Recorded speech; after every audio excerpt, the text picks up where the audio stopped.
Welcome back to the channel literary corner. आज हम इस वीडियो में कवर करने वाले हैं कुछ इंपॉर्टेंट एमसीक्यू जो स्पेशली इंपॉर्टेंट है पीजीटी इंग्लिश टीयर 2 के लिए। फिर वो एलटी का एग्ज़ाम हो, केवी का हो, एनवीएस का हो, ठीक है, जिसका भी एग्ज़ाम हो आपका टीयर 2 का, उसमें आपके मोस्ट इंपॉर्टेंट क्वेश्चन है। तो चलिए शुरू करते हैं। मैं आपको यहाँ पे क्वेश्चंस भी करवाऊंगी और साथ ही साथ उनका एक्सप्लेनेशन भी दूंगी, ठीक है, तो चीज़ें ईजी हो जाएंगी। लेकिन उससे पहले अगर आपने मेरे चैनल को सब्सक्राइब नहीं किया है या लाइक नहीं किया है वीडियो को, तो लाइक कर लीजिए, ठीक है, और शेयर कर दीजिए। चलिए चलते हैं हमारे क्वेश्चंस की तरफ। तो हमारा पहला क्वेश्चन है, which of the following rhetorical devices is most primarily used to establish a sarcastic tone in an editorial passage? And the options are hyperbole, understatement, irony and metaphor. तो इसका आंसर क्या होगा? इसका आंसर होगा irony. कैसे होगा, चलिए समझ लेते हैं। यहाँ पे हम इसको एक एग्जाम्पल से समझेंगे कि जो सिंपल लैंग्वेज में जो है सरकाज़म एक्चुअली क्या होता है। सरकाज़म एक्चुअली वर्बल आयरनी का ही एक फॉर्म होता है।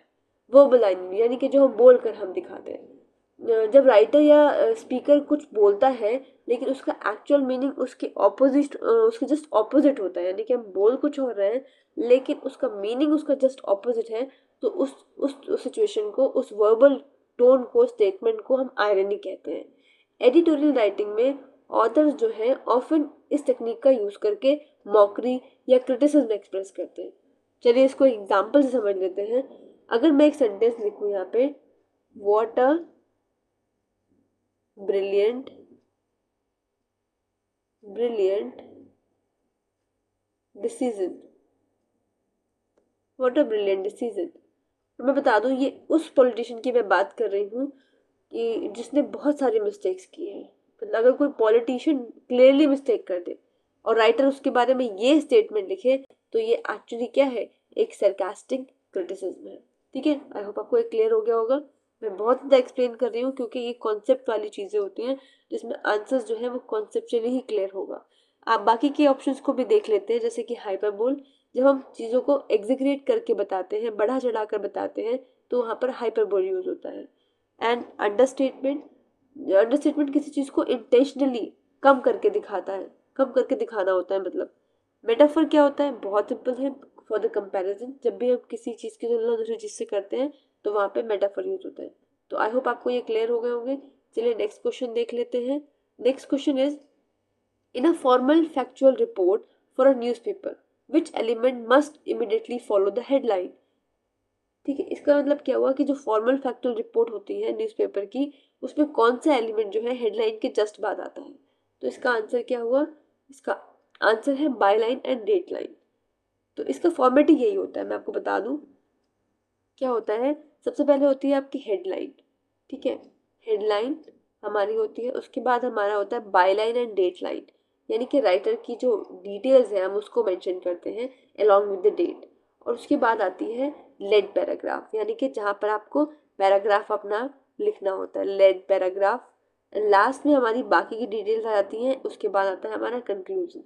तो ये जो एग्जीक्यूटिव समरी है, इससे कोई मतलब नहीं है, सॉल्यूशन से कोई मतलब नहीं है, लेटर में आता है। तो जो byline and dateline है वो जस्ट हेडिंग के बाद आता है। इस स्ट्रक्चर को, इस फॉर्मेट को याद रखिएगा। एग्जाम में हो सकता है आपके लेटर, सॉरी, फैक्चुअल रिपोर्ट लिखने के लिए आ जाए, तो आपको ये स्ट्रक्चर पता होना चाहिए। तो आई होप आपको क्लियर हो गया होगा। चलिए नेक्स्ट क्वेश्चन की तरफ चलते हैं। Identify the sentence structure.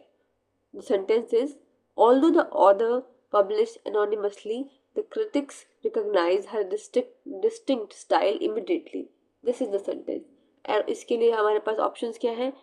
Is this a simple sentence, compound sentence, complex sentence, compound complex sentence? ये किस टाइप का सेंटेंस है?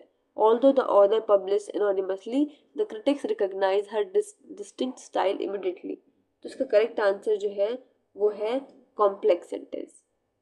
कैसे, मैं आपको एक्सप्लेन करती हूँ। सेंटेंस का जो फर्स्ट पार्ट है, although the author publish anonymously, जो ये पार्ट है ना, although the author publish anonymously, ये जो है एक डिपेंडेंट क्लॉज है। अगर आपने अच्छे से क्लॉजेस पढ़े होंगे तो आपको पता होगा कि हमारे पास जो है एक सेंटेंस में डिपेंडेंट क्लॉज होता है और एक इंडिपेंडेंट क्लॉज होता है। तीन क्लॉजेस होते हैं actually, main clause, dependent clause और इंडिपेंडेंट क्लॉज। इस सेंटेंस में जो हम देख रहे हैं तो हमें मिल रहा है एक डिपेंडेंट क्लॉज। डिपेंडेंट क्लॉज क्या है, क्योंकि ऑल्दो जैसे सबऑर्डिनेट कंजंक्शन से स्टार्ट होने वाले जितने भी क्लॉजेस होते हैं, ऑल्दो वर्ड याद रख लीजिएगा, इन सारे वर्ड से स्टार्ट होने वाले जितने भी क्लॉजेस होते हैं वो हमारे डिपेंडेंट क्लॉज होते हैं। तो हमारा जो सेकेंड पार्ट है वो है the critics recognise her distinct style immediately. तो ये एक इंडिपेंडेंट क्लॉज है जो अपने आप में कंप्लीट सेंटेंस बना सकता है। तो जब एक सेंटेंस में वन इंडिपेंडेंट हो प्लस सेकंड डिपेंडेंट हो, तो ऐसे सेंटेंस को हम कॉम्प्लेक्स सेंटेंस कहते हैं। ठीक है, आपको हो सकता, आई होप क्लियर हो गया होगा आपको। और इसका जस्ट ऑपोजिट होता है कंपाउंड सेंटेंसेस। कंपाउंड में क्या होता है, कंपाउंड में हमारे पास दो क्लॉजेस होते हैं और दोनों ही क्लॉज जो होते हैं वो इंडिपेंडेंट होते हैं। Independent clause, independent plus independent clause को मिला के जो बनता है that is compound. Compound sentence में अगर आपने देखा होगा तो मोस्टली जो कंजक्शन यूज होते हैं दैट इज एंड, और, बट, इस तरह के जो कंजक्शन है वो यूज होते हैं। ठीक है, और सिंपल सेंटेंस तो आपको पता ही होगा विदाउट कंजक्शन। तो ये थे हमारे जो structure of sentence. Next question देख लेते हैं, which of the following accurately convert the sentence into the passive voice. The committee had approved the new literary anthology before the deadline. ये एक सेंटेंस है और इसको हमें चेंज करना है पैसिव वॉइस में। तो पैसिव वॉइस के लिए हमारे पास 4 ऑप्शन है, तो देखते हैं कौन सा सही ऑप्शन है। तो पहला देखिए ये है, the new literary anthology is approved by committee before the deadline. Second है हमारा, the new literary anthology had been approved by the committee before the deadline. The new literary anthology has been approved by the committee before the deadline. And the last one is the new literary anthology was being approved by the committee before the deadline. तो ये हमारे 4 option है। अब इसमें से correct option कौन सा है, तो इसमें करेक्ट ऑप्शन है ये वाला, the new literary anthology had been approved by committee before the deadline. कैसे, चलिए मैं आपको समझाती हूँ। ये सेंटेंस पास्ट परफेक्ट टेंस में है, ये जो कंप्लीट सेंटेंस है ये पास्ट परफेक्ट टेंस में है। मतलब ये जो सेंटेंस है इसको अगर हम चेंज करेंगे तो पास्ट परफेक्ट टेंस में अप्रूव होगा। और पास्ट परफेक्ट टेंस में हम क्या लगाते हैं, had plus been plus past participle, ये हम लगाते हैं। ये हमारा रूल है ग्रामर का। तो आप यहाँ पे देख रहे हैं जब हम इसको कन्वर्ट करेंगे द कमेटी हैड अप्रूव, तो had should also be there, और जब हम इसको पैसिव वॉइस में कन्वर्ट करेंगे तो ये हैड बीन हो जाएगा। ठीक है, ये तो याद होगा आपको, हैड बीन हो जाएगा। और ऑफकोर्स वर्ब की third form will be there. Past participle का मतलब है V3। तो ये आप हमारा क्लियर हो गया। चलिए नेक्स्ट क्वेश्चन की तरफ चलते हैं। The question is, in the sentence, the poet who won the prestigious award has released a new collection. The underlined phrase who won the prestigious award functions as. तो इसमें जो सेंटेंस है the poet who won the prestigious award, तो हमें underline जो phrase है उसका हमें बताना है कि मीनिंग क्या है, मतलब वो कैसे परफॉर्म कर रहा है, क्या फंक्शन परफॉर्म कर रहा है। तो यहाँ पे हमारे 4 ऑप्शंस हैं, noun clause, as a adjective clause, as a adverb clause और अ प्रिंसिपल क्लॉज। तो बताइए इसका आंसर क्या है। तो इसका जो करेक्ट आंसर है वो है एज एन एडजेक्टिव क्लॉज। कैसे, मैं आपको समझाती हूँ, समझते हैं अच्छे से। यहाँ पे देखिए आप देख रहे हैं द क्लॉज जो हमारा अंडरलाइन है, who won the prestigious award, ये क्या है, ये जो है यहाँ पे पोएट को डिस्क्राइब कर रहा है। ये बताता है कौन सा पोएट, यानी पोएट वो पोएट जिसने अवार्ड जीता है। ठीक है, यानी कि जब कोई भी वर्ड, कोई भी group of word, either word और अ ग्रुप ऑफ वर्ड जब किसी नाउन को क्वालिफाई करता है, तो आपको पता होगा जब किसी नाउन को क्वालिफाई करता है उसकी क्वालिटी, क्वांटिटी या फिर जो है नंबर्स वगैरह बताता है। ठीक है, तो उसको हम बोलते हैं क्या, एडजेक्टिव्स। ठीक है, तो क्योंकि ये क्लॉज है इसीलिए ये एक एडजेक्टिव क्लॉज है। तो आई होप आपको ये क्लियर हो गया होगा। और वैसे भी जब हम इस टाइप के सेंटेंसेस को देखते हैं और उसमें जो कंजक्शन है हु यूज़ होता है, तो मोस्ट प्रोबेबली वो किसी नाउन की क्वालिटीज़ को उससे कनेक्ट करता है, specially for the person, who, whom, which. ठीक है, दैट, इस टाइप के वर्ड्स ये रिलेटिव प्रोनाउन से स्टार्ट होते हैं। तो यहाँ क्लॉज पोएट के बारे में एक्स्ट्रा इन्फॉर्मेशन दे रहा है इसलिए करेक्ट आंसर होगा adjective clause. I hope clear हो गया होगा आपको। नेक्स्ट सेंटेंस देखते हैं।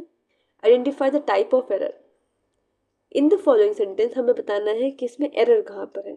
तो सेंटेंस जो है वो है walking through the dark woods the eerie owl terrified the young protagonist. तो इसमें ऑप्शंस हैं। एरर क्या है यहाँ पे, इसमें मिसप्लेस प्रपोजिशन यूज हुई है, डैंगलिंग मॉडिफायर यूज हुआ है, रिडंडेंसी हुई है, या फॉल्टी पैरेललिज्म है। इसमें क्या एरर है आपको बताना है। तो मैं आपको बता दूं, इसमें जो एरर है यानी कि करेक्ट आंसर है दैट इज डैंगलिंग मॉडिफायर। ये कुछ नया आपने सुना होगा, इसके बारे में थोड़ा एक्सप्लेन कर देती हूँ। यहाँ प्रॉब्लम क्या है, सेंटेंस का first phrase walking through the dark woods suggest करता है कि कोई पर्सन वुड्स में वॉक कर रहा है, राइट। लेकिन मेन क्लॉज जो कि है that is the eerie owl terrified the young protagonist, ये है द एरी आउल। अब लॉजिकल हॉल वॉक नहीं कर सकता, मतलब हाउल जो होता है वो वॉक नहीं कर सकता, इसलिए मॉडिफायर गलत यूज हुआ है। यहाँ पे मॉडिफायर गलत सब्जेक्ट से अटैच कर दिया गया है। तो जो यहाँ पे ये जो ईरी है ये वॉक नहीं कर सकता, तो इसीलिए जो है मॉडिफायर को गलत सब्जेक्ट के साथ जोड़ा गया है। अब लॉजिकली हाउल वॉक नहीं कर सकता तो मॉडिफायर गलत हो गया। इस टाइप के एरर को हम लोग क्या कहते हैं, डैंगलिंग मॉडिफायर कहते हैं। डैंगलिंग मतलब mistake in modifier, use of modifier is wrong actually. जब डिस्क्रिप्टिव फ्रेज किसी रॉन्ग सब्जेक्ट से अटैच होता है तो वो डैंगलिंग कहलाता है, ठीक है। तो ये होगा करेक्ट सेंटेंस, क्या होगा इसका, walking through the dark woods the young protagonist was terrified by the eerie howl, ठीक है। आई होप आपको ये क्लियर हो गया होगा। चलिए आज की वीडियो में इतना ही रखते हैं, बाकी के क्वेश्चंस हम कल करेंगे। अगर आपने वीडियो को अभी तक लाइक नहीं किया है या चैनल को सब्सक्राइब नहीं किया है, so go and like and subscribe the channel first. Thank you.